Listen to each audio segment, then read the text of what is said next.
কোরবানির পশুর নাম যারা বিক্রি করেন কোরবানির পশু, তারা কোরবানির পশুর নাম ঠিক করেন বিভিন্ন দেশের রাষ্ট্রপ্রধানদের নামে, কখনো কখনো খেলোয়াড়দের নামে, কখনো কখনো যারা ভাইরাল ব্যক্তি ওই সমস্ত ব্যক্তির নামে কোরবানির পশুর নামকরণ করে থাকেন।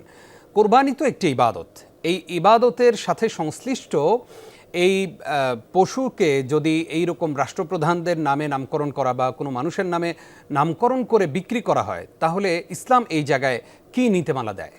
ধন্যবাদ। একেবারেই খুবই প্রাসঙ্গিক এই আলোচনাটি আসলে আসা দরকার ছিল।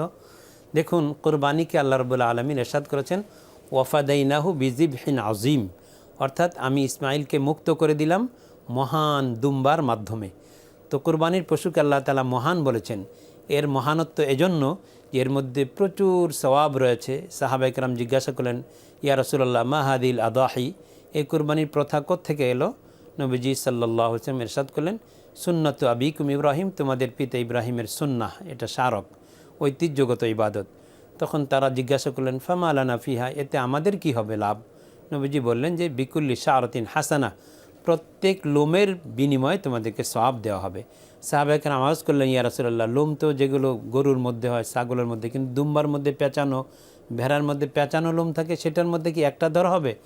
নবীজি বললেন, লা বিকুল্লি শারাতিন মিনাস সুফি হাসানা, পেঁচানো এই লোমের মধ্যে যতগুলো লোম থাকে সবগুলোর বিনিময়ে সওয়াব দেওয়া হবে। সুতরাং সব দিক বিবেচনায় এটা হলো যে নবীজি সাল্লাল্লাহু আলাইহি ওয়াসাল্লাম আরও ইরশাদ করেছেন, সাম্মিনু দহায়াকুম ফাইন্নাহা তাকুন আলা সিরাতি মাতায়াকুম, যে কুরবানির পশু মোটা তাজা দেখে দাও, কারণ এটা তোমার পুলসিরাতের বাহন হবে।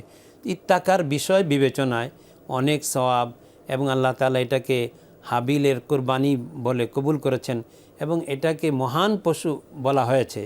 সুতরাং এই মহান পশুর ক্ষেত্রে কোনো রকম শয়তানের নাম দিয়ে বা কোনো রাষ্ট্রপ্রধান যাদেরকে মানুষ একেবারে ধিক্কার জানায় তাদের নাম দিয়ে এই পশুটাকে জবাই করা, এটা মানে জবাই তো হয়ে যাবে, বিসমিল্লাহ বলে জবাই করলে খাওয়াও যাবে, কিন্তু এই কাজটা যেটাকে শরীয়ত বলছে মহান, সেটাকে আপনি কোনো শয়তানের নামে বা মানুষরূপী শয়তানের নাম দিয়ে এটাকে মাকরু কাজ করলেন, এমনটা না করাই উচিত। কারণ রাসূল সাল্লাল্লাহু আলাইহি ওয়াসাল্লাম ইরশাদ করেছেন, ইদা কাতালতুম ফাআহসিনুল কিতলাতা ওয়া ইদা যাবাহতুম ফাআহসিনু যিবহাতা ওয়াল ইউহিদ্দা আহাদুকুম শাফরাতাহু, পশুর সাথে সুন্দর আচরণ করা চাই, এবং যখন তোমরা জবাই করবে খুব একেবারে পশুর কষ্ট হয় এমন কিছু অবলম্বন করবে না।